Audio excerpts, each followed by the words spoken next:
car crashes, defective products, dangerous drugs, injuries, and abuse.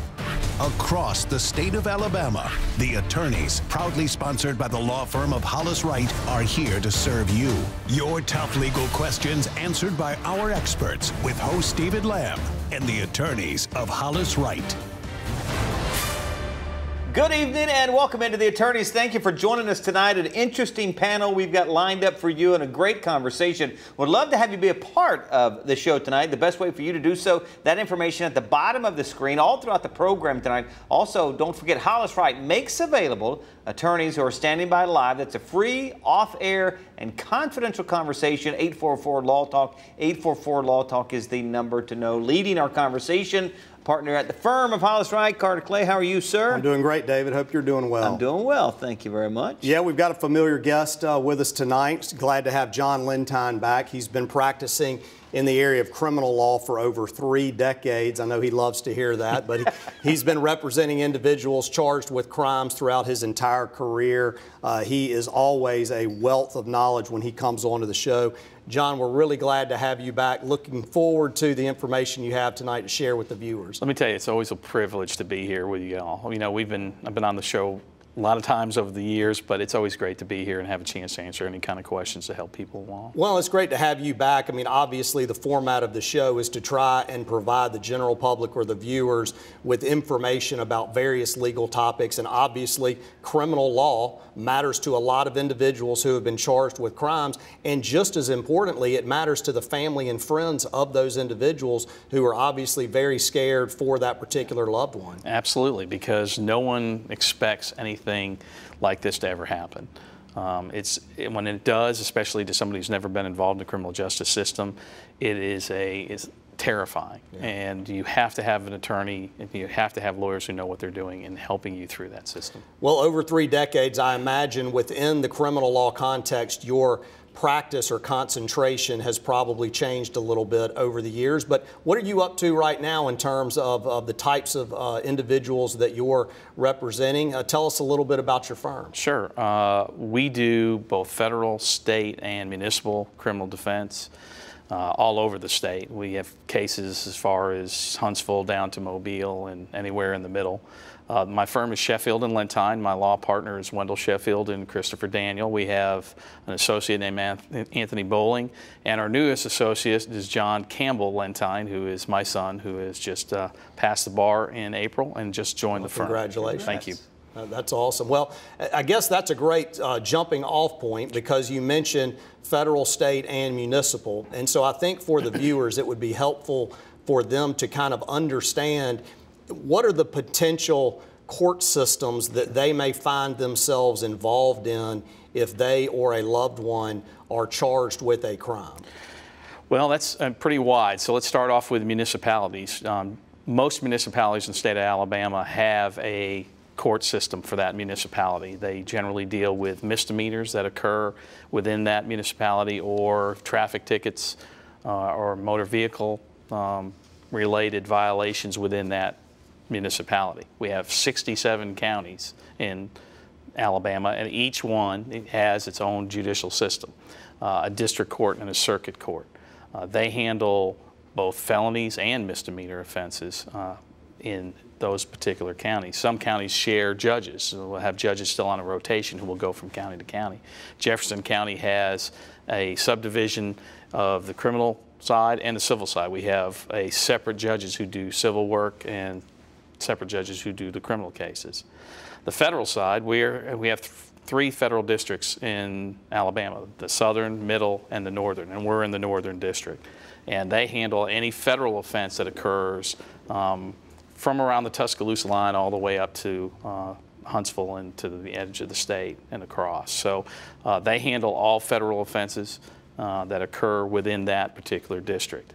And the middle district is in Montgomery, and the southern is in Mobile. Yeah. So you can potentially have a criminal case that is both a state case and a federal case at the same time, because there's a concept in the law called dual sovereignty, which means you can commit a violation of law that is both a violation of federal law and state law and be prosecuted by both at the same time. Now, am I correct that if you're in the municipal court system, they're going to have jurisdiction pretty much exclusively over only misdemeanor type crimes, no felonies, No right? felonies. No, they're just misdemeanor offenses, violation of municipality law, and misdemeanor offenses under the criminal code and motor vehicle. But any kind of felony offense will be transferred to the county that municipality is in. Right. And a lot of that, if not exclusively, is going to be dictated by the geographical location of where the person's arrested. For instance, if they're pulled over and charged with DUI in Homewood or Mountain Brook or Hoover, then that's going to probably be filtered through the municipal court systems in that city. Absolutely. But if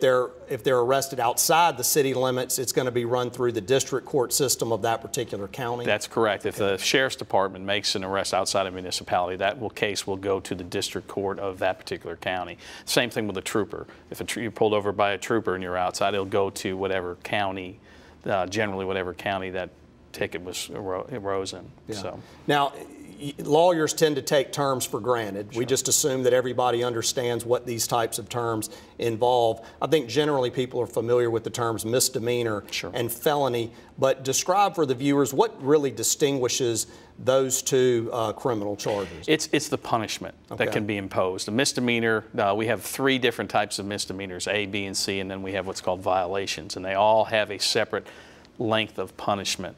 The highest misdemeanor, an A misdemeanor, is up to 12 months in a county jail or a municipal jail. That's the highest level of punishment you can get. Felonies are a year, 12 months, and a day. And we go from A to D in felonies in Alabama. A with the most serious type of felonies, murder, rape, robbery. Right. B, lesser. C, your thefts, maybe burglaries or things of that nature. But all those have their own punishment ranges. Class A felonies, 10 years to life. B, 2 to 20. So they will all be different, and that can be affected by if a person has prior convictions or if the statute sets up for enhancements. So the big distinction is just the time involved. Yeah. Now, I know this is kind of a loaded question asking a criminal lawyer, but oftentimes we get this question from the viewers, which is, when should I hire a lawyer if I've been charged with a crime? And so I know the easy thing is immediately as soon as you can get to one, but is that really always the case? I mean, do they need to hire a lawyer immediately? Is that sometimes influenced by the seriousness of the crime, whether it's a small misdemeanor versus a felony? I just think that whenever a person is charged with any kind of offense, or they feel they're going to be charged, or are being led to believe in some way that they're a target of an investigation, it is safer for them to hire an attorney, not just for peace of mind as to the actual outcome, but to have one available that they already have hired to be able to step in at any given moment for them. Because otherwise, they're left to their own devices, and you do not want to be left for your own devices in the criminal system. Yeah, and David, I always tell people, look, we operate on a contingency fee basis in the civil personal injury world at our particular firm. John and his firm are operating really on an hourly basis. But if somebody's been charged with a crime, it can't hurt to pick up the phone and ask just for an initial free consultation. The worst they can say is no, but oftentimes they might give you a kind of a 10 or 15 minute overview of what your options are and what you should do. So it can't hurt to ask. Can't hurt, yeah, for sure. All right, let's step aside. We're going to take our first break of the evening right here. As we do so, I want to remind you, Hollis Wright, a great follow on social media, Facebook, YouTube, Instagram, everywhere you are, they are. Check them out. Just search the term Hollis Wright, and you'll be able to track them down. Stay tuned. More of The Attorneys coming right up.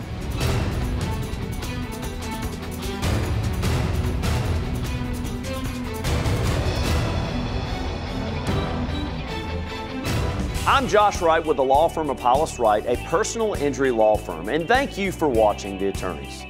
We hope you, a friend, or a loved one never needs legal counsel for a case. But if you do, the goal of the show is simple: to provide answers and legal counsel when you need it the most. Your call to the show is free and off air. So if you have questions specific to the show or related to other accident or injury topics, call, email, or text us. You can also follow us on Facebook, Twitter, Instagram, and YouTube, or go to hollis-wright.com and click on the Contact Us button. We know your time is valuable, so thank you for spending it with us and watching The Attorneys. The Attorneys, proudly sponsored by the law firm of Hollis Wright, are here to serve you. When we started the show 8 years ago, my hope was We would be able to do what we do best, which is to help people answer real-world legal-related issues they have in their life. People oftentimes are confronting various legal issues and problems in their lives that range across the gamut of legal practice areas. Bankruptcy, criminal law, family law, just to name a few. And to be able to have a 30-minute platform or format to where we can just cover various legal topics once a week, that's obviously the primary focus of the show. That we would be able to use the resources of the many lawyers we have at this law firm to create a plan that had a lasting impact that also gave back to the community at the same time. And I think we've done just that with the attorneys.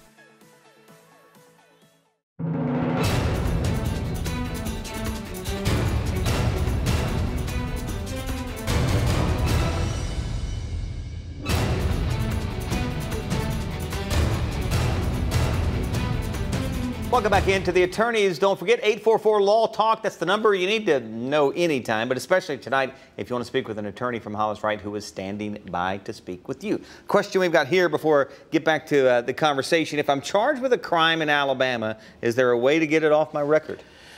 Yes. And when you say, we have to make a distinction, though. Charged, it depends on how it ends. If you are acquitted, if a case has been dismissed, if you've gone through a diversion program, then you have, under certain situations, the ability to have that expunged off your record. That applies now for felonies too, and it can apply now for a conviction. Generally in the past, the legislature made it only on cases that were dismissed or otherwise gotten rid of through the system without a conviction. Now, that's been expanded this year. It goes into effect, I believe, July 1st, that certain felonies, even if you've been convicted, if you've gone and successfully completed either probation or anything else, paid all your fines and court costs, certain felonies may be expunged off your record. Now, when I say certain, the legislature has made a large number of felonies ineligible for expungement.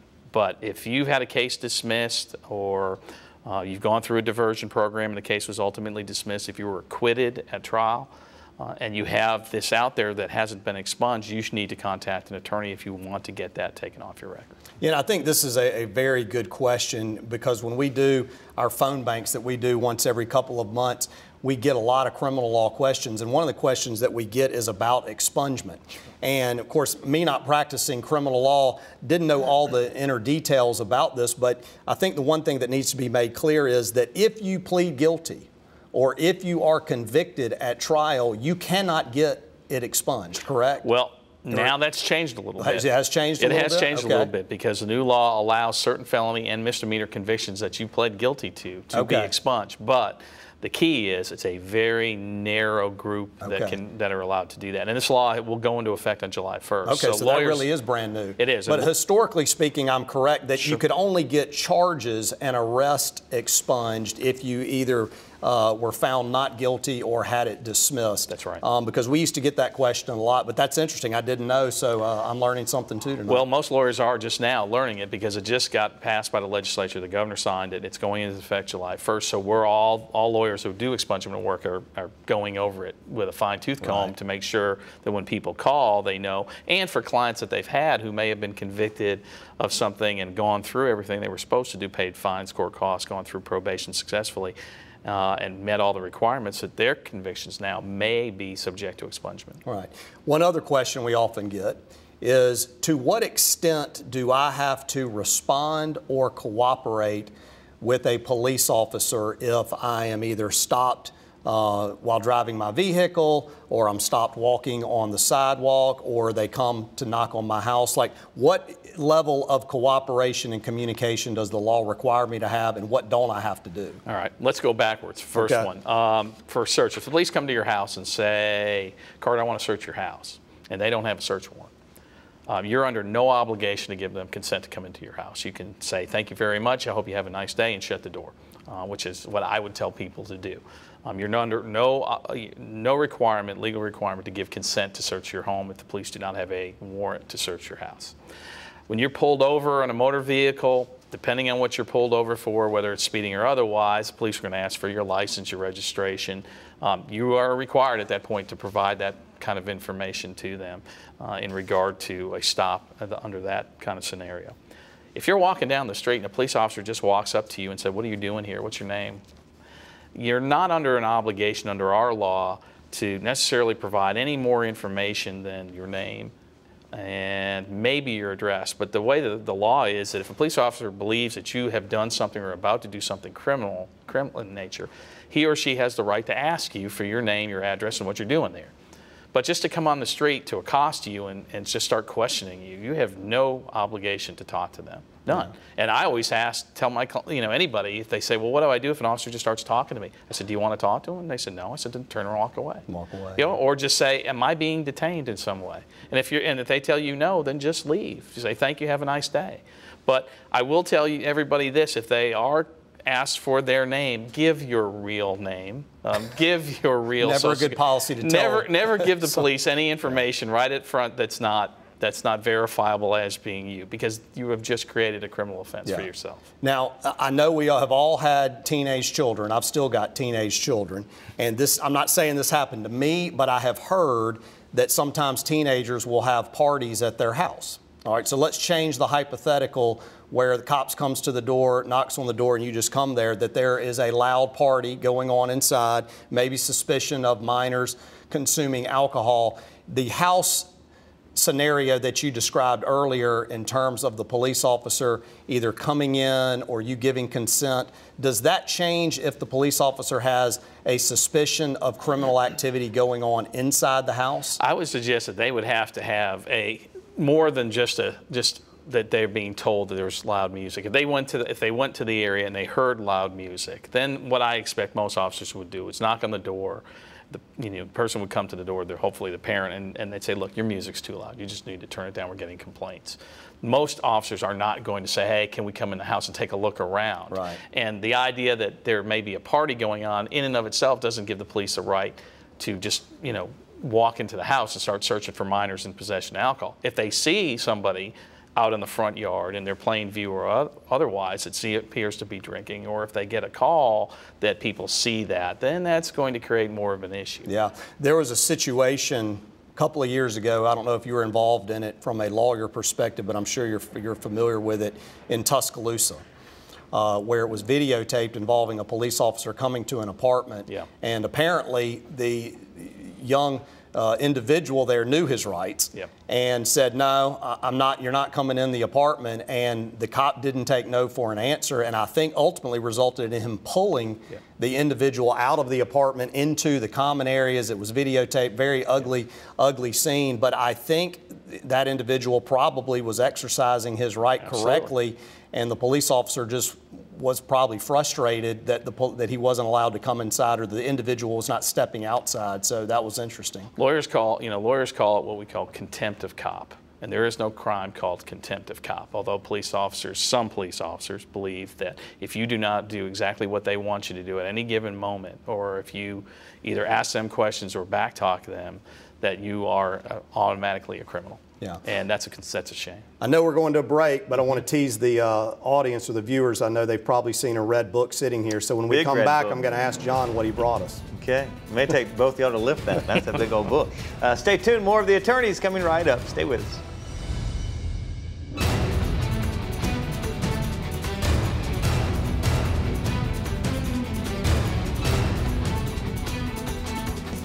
I'm Josh Wright with the law firm of Hollis, Wright. As with any industry, it's important in the legal world to hire an attorney that is knowledgeable and has a track record of success.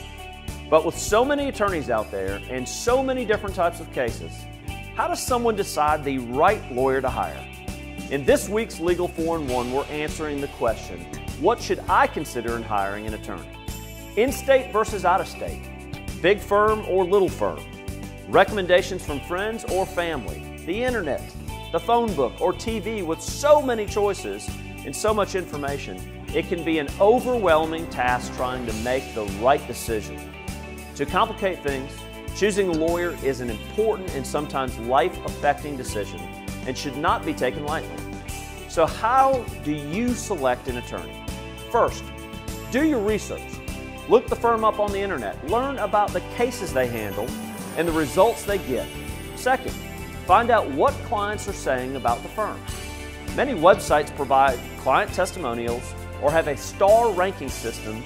Use those to your advantage. And finally, talk with a lawyer from their office and ask them questions. Questions about the volume of cases they handle. Do they return phone calls? Are you just a number or a client that gets the attention you deserve? Please remember, your call, email, or text to the attorneys is free. All of us at Hollis Wright want to help answer your questions on real issues you face. Remember, a competent lawyer will respond to every question you send in. That's our pledge and promise to you. Thanks for watching The Attorneys right here on WBTM 30.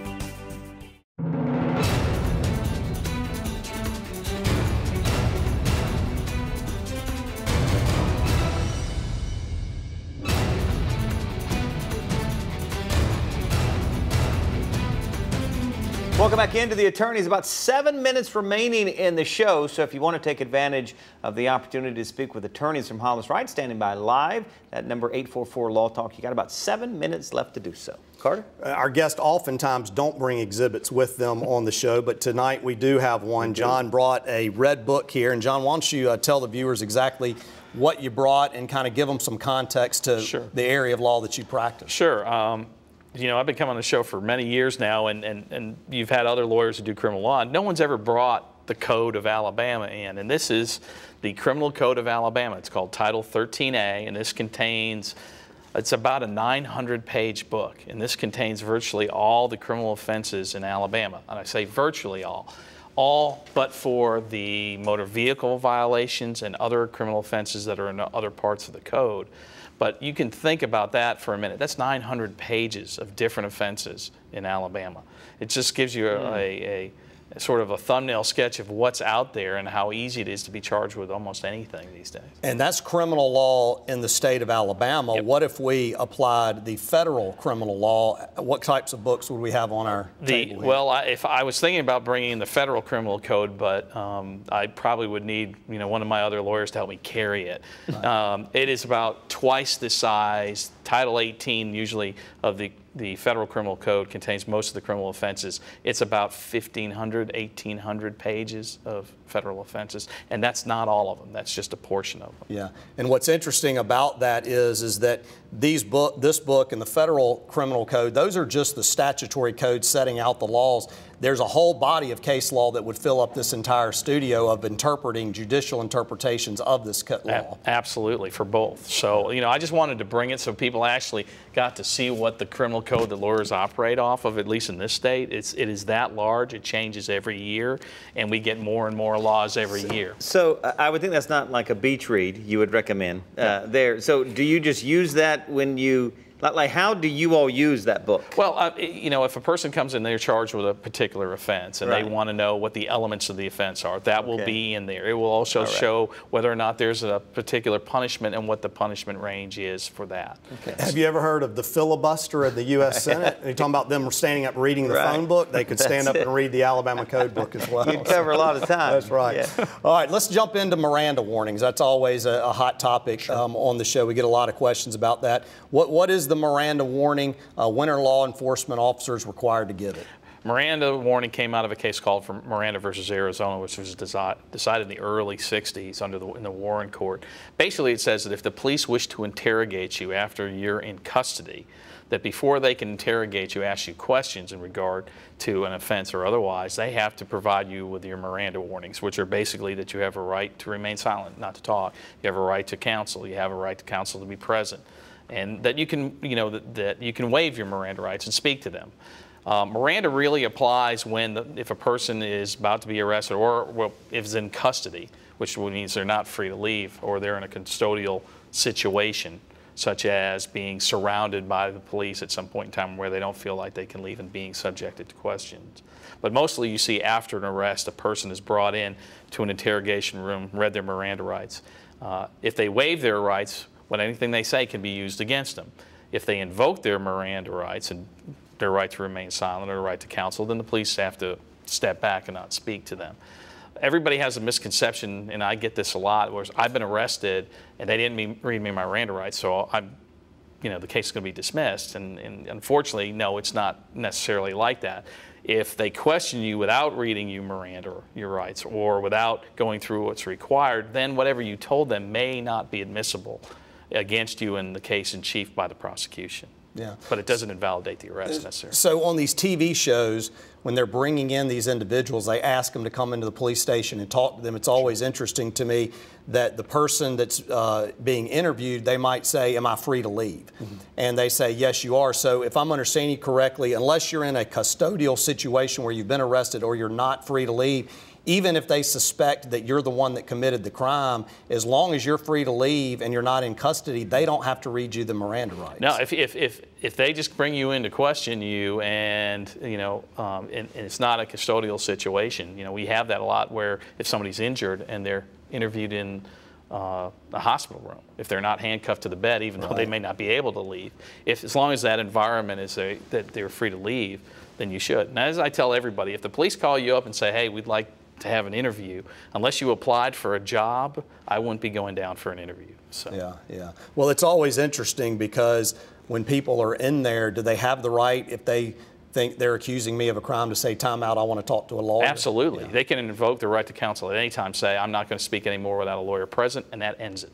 Wow. We are just about out of time, about a minute and a half remaining, but want to give both of you a time for a final thought. And John, if you would, you go first. I think the most important thing that I always coming here and getting a chance to be with y'all is letting everybody know that if you're in a situation where you have a family member, yourself or otherwise, feel like you've either been charged with a crime or feel like you're going to be charged with a crime, do not wait. Hire an attorney. Hire somebody who has been doing it for a long time, who knows what they're doing and is passionate about what they do. They're the ones that are going to protect you. And David, having somebody like John on the show with us tonight, it always, when we get finished with the 30 minutes, it always goes by so fast that he is such a wealth of knowledge in this particular area involving criminal law. It always makes me think we need an hour or 2 hours or 3 hours to scratch the surface of this. And one of the things we were going to talk about tonight involved criminal procedure, from arrest all the way through trial, and the different procedural steps that are taken during the criminal procedure or criminal process. We didn't even get to touch that tonight, but we're going to have him back on to talk about that next time. Well, we'll pick up next time on that, and maybe we'll read some from the book even. Well, we don't want to bore the viewers too much. But. There's plenty of ground to cover there, and he said the other book's even bigger. John, it's always good to see you. David, you too. And John has been on the show many times, so the fact that we invite you back, we like you. Well, thank you very much. Right. I appreciate it, guys. And Carter, good to see you as always, and always good to see you as well. As we wrap things up, don't forget to check out Hollis Wright all over social media. Look for them wherever you are, YouTube, Facebook, Instagram, wherever. Just search Hollis Wright. Thanks so much, and we'll see you next week right here on The Attorneys. Have a great week, everybody. Thanks for watching The Attorneys, sponsored by Hollis Wright.